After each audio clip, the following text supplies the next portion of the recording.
Bonsoir chers amis, il doit être aux alentours de 19h30 et je commence à avoir un petit peu froid, mais je veux faire ma dernière vidéo dehors, profiter qu'il a fait beau ici en Normandie.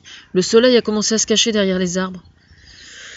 Enfin voilà, donc ce soir je vais vous parler d'une catastrophe qui s'était produite au Bangladesh, dans un atelier qui contenait environ 3000 personnes, plus de 3000 personnes, qui travaillaient dans des conditions absolument effroyables, bien évidemment, parce que le Bangladesh est le pays aujourd'hui où la main-d'œuvre est la moins chère sur le plan mondial, je pense. Mais il se trouve que, un peu grâce à moi, mais pas uniquement, surtout grâce à eux, il se trouve que ces gens-là commencent à être de plus en plus exigeants aussi, c'est-à-dire qu'ils sont conscients qu'ils sont exploités. Et donc, notamment, ils commencent à se révolter maintenant. Donc, quand il y avait eu je sais plus si c'était un incendie ou une explosion. Enfin, c'était absolument terrifiant. Et ça, le site s'appelait Rana Plaza. Alors, je ne sais pas si c'est le nom de la société qui les employait ou si c'était le nom du bâtiment. Toujours est-il qu'il y a eu 1138 morts et 2000 blessés. Donc, sachant que le Bangladesh est le pays où la main-d'œuvre est la moins chère sur le plan de la confection des vêtements, ça signifie donc que les 2000 blessés ont leur vie complètement détruite parce qu'il n'y a probablement pas de sécurité sociale et de protection pour leur venir en aide, quoi. Donc, ce qui est bien évidemment extrêmement grave. Alors, évidemment, moi je demande au Bangladesh, aux dirigeants, de mettre sur pied une sécurité sociale, même si même s'il est impossible que ce soit une sécurité sociale qui soit vraiment efficace à 100%, qu'il y ait au moins un début de démarche qui mette sur pied une véritable sécurité sociale.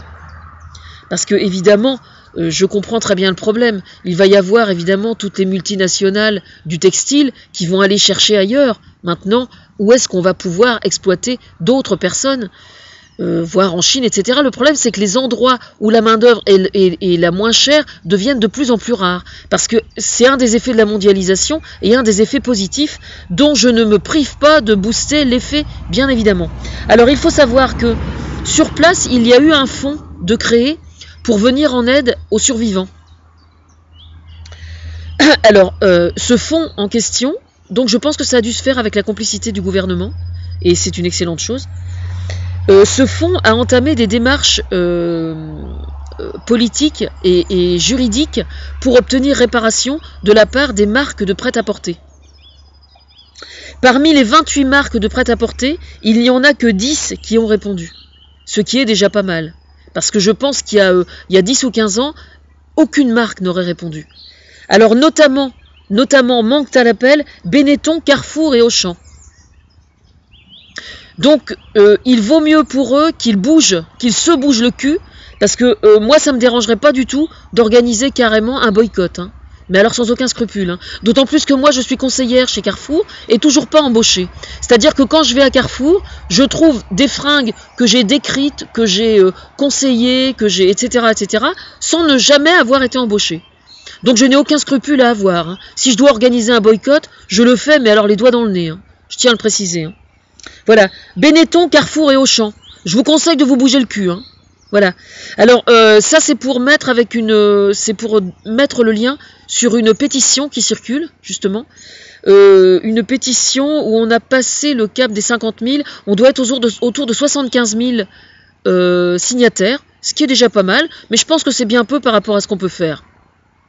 Parce qu'on ne supporte plus maintenant. Les gens, maintenant, quand ils achètent des vêtements, ils veulent que ce soit de la bonne qualité et ils veulent avoir la certitude que la personne qui les a fabriqués mange à sa faim. C'est comme ça, hein. Maintenant, vous avez 6 consommateurs sur 10 qui raisonnent avec ça, avec ce raisonnement-là. Comme moi, quoi. C'est-à-dire que je suis quelqu'un beaucoup plus normal qu'on peut le penser, en fait, hein. Vous voyez ? Voilà. Bonne soirée à tous.